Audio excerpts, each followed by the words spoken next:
Such actions undermine the cooperative framework that has preserved regional stability for almost more than 6 decades.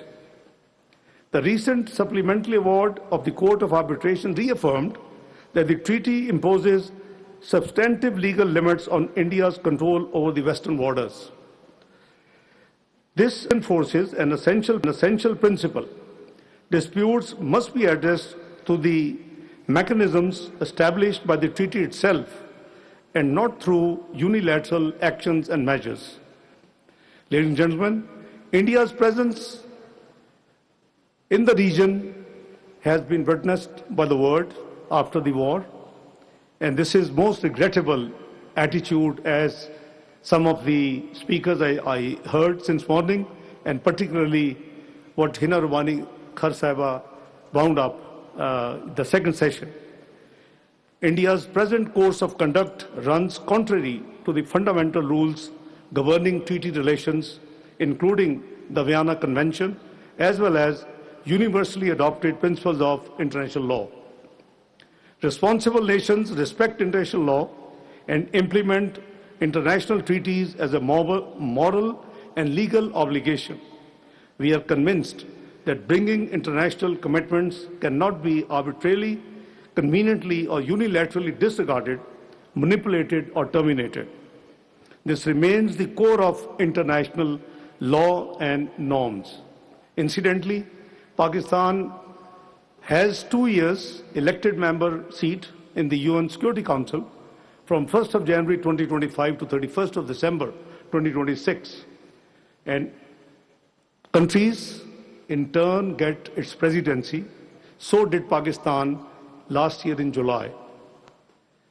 Which subject we chose for the material and for the ministerial discussion during our presidency, you will be happy to note multilateralism, peaceful settlement of disputes. This was Pakistan's subject. And it was dozens of countries took part. I personally went to preside that session, July 2025. So that shows Pakistan's intent, Pakistan's respect, and Pakistan's intentions about the respect for the international law and the treaties. Responsible nations respect international law and implement international treaties, as I said, as a moral and legal obligation. We are convinced that binding international commitments cannot be changed. We must be aware of the cost of derailing an international treaty on trans-boundary rivers, choosing confrontation by weaponizing shared waters and breaching international law and binding treaties. Such transgressions in international relations set dangerous precedents, dent national credibility, and challenge the foundations of interstate cooperation. Such actions erode the rules-based order which international peace and security rest. For Pakistan, this is not an abstract legal debate. Water is the lifeline of more than 250 million people, our nationals, our agriculture, our security, energy production, and economic development depend upon the uninterrupted flow of the 3 western rivers to Pakistan. Protecting these waters is therefore a matter of vital national interest.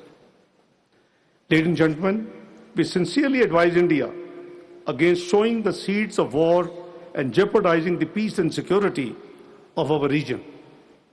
We must seek to promote peace in South Asia by addressing all outstanding issues.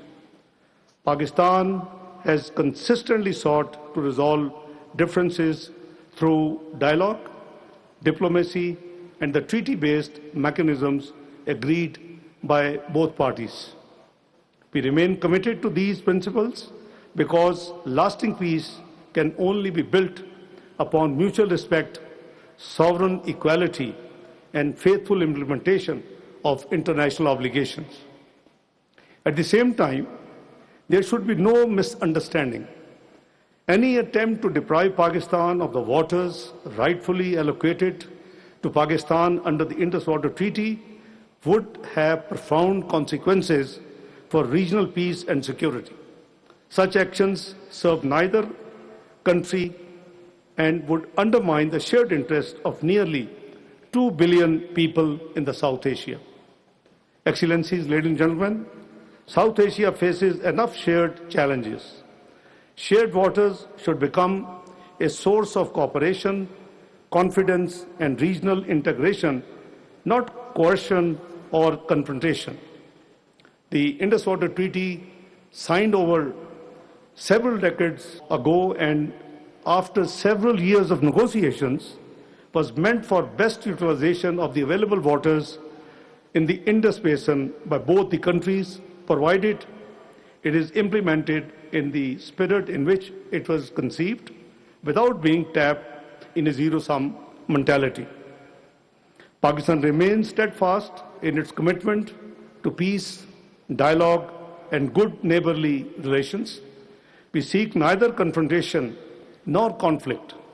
We seek respect for international law, faithful implementation of treaty obligations, respect for each other's water rights, and cooperation that serves the interests of present and future generations. At the same time, we will not allow a rightful share of water resources to be misappropriated and will safeguard and defend our rights and interests under international law through all available means.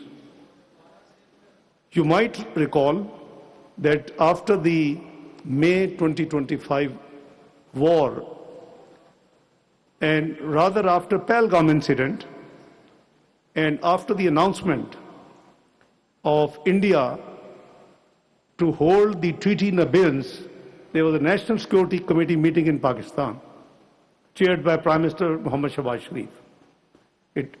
National Security Committee comprises of the civil and military leadership, and they were unanimous in declaring that any diversion, any interruption, and any reduction in the rights of Pakistan vis-à-vis Indus Water Treaty will be treated as an act of war. And we decided this, we mean it, and we will make sure that our rights are not prejudiced or abused. I can say Pakistan has demonstrated to be a very careful country which tried to contribute to bring peace and security in this region. I'm referring to the US-Iran conflict. Recently, you have all observed. Pakistan did its best to bring together on the negotiation table two parties which have never shook hands in the last 47 years. 10th and 11th of April this year, these two countries, we managed to convince that they sat on the same table, direct dialogue, after 47 years. Some countries like our neighbor used to call Pakistan a terrorist country. Pakistan is today known as peacemaker of the region in South Asia, alhamdulillah. This is the country which has been now in the recent Oslo forum. The US envoy said Pakistan has become the net security provider of this region.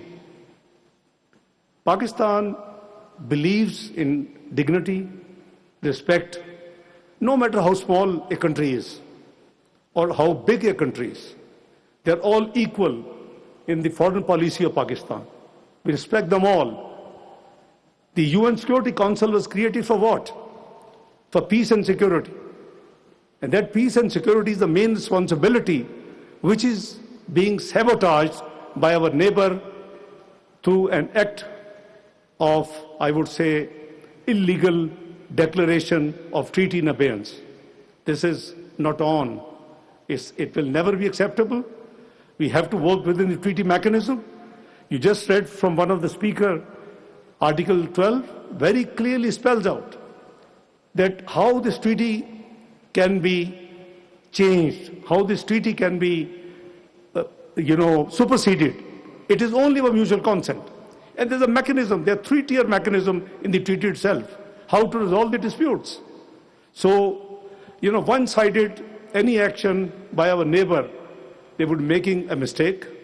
They did make a mistake last year. The Pahalgam incident, Pakistan had nothing to do with it. Within hours, Pakistan Prime Minister Muhammad Shahbaz Sharif made an open offer. And the international community is very well witness to that offer, that we are ready to undergo and agree to any international investigation of the Pahalgam incident, which actually led to their declaration of treaty in abeyance.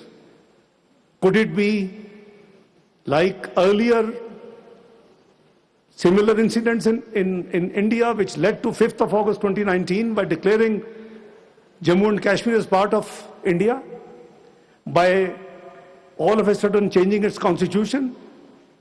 So please don't play these mistakes and don't play these dramas. I think we should live like good neighbors. My parliamentary colleague just shared with you, Pakistan has made in the past number of attempts.